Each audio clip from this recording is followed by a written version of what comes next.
had to pick out patient zero for all of this current day malaise, it would have to be Game of Thrones. Now don't get me wrong here, it was definitely a phenomenon that redefined what fantasy could be, and at its peak it delivered some of the most shocking and unforgettable moments in television history. It was a show where plot armor seemingly didn't exist, where no one, no matter how good or innocent, was safe, where death came suddenly and without warning or meaning, where heroism wasn't always rewarded and brutality wasn't always punished, where it didn't really matter if you were good or bad, all that mattered was how well you played the game. It took fantasy right out of its comfort zone and placed it into something far more dangerous and exciting. And it came along at just the right time, where traditional clean-cut fantasy was beginning to look stale, old-fashioned and played out, and people were hungry for something new that could shake it all up. Game of Thrones, packed as it was with swearing and violence and sex, that was less about magic and dragons and more about politics and intrigue and moral complexity, felt like an act of rebellion. It was smart, it was irreverent, it was unpredictable, and it threw all the conventions of the genre aside and did its own thing, god damn it.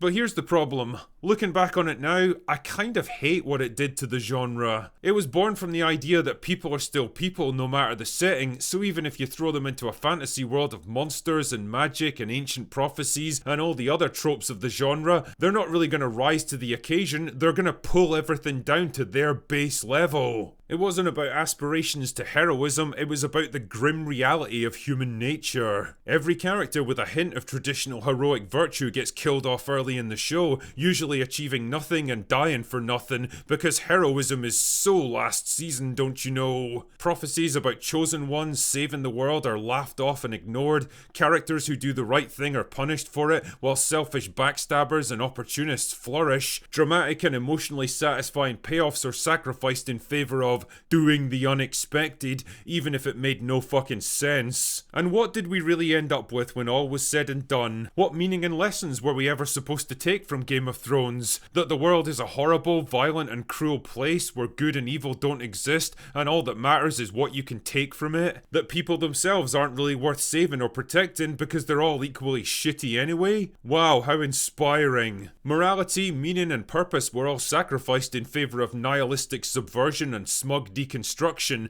to be the cool kid on the block for a couple of years. The problem is though, cool isn't very deep.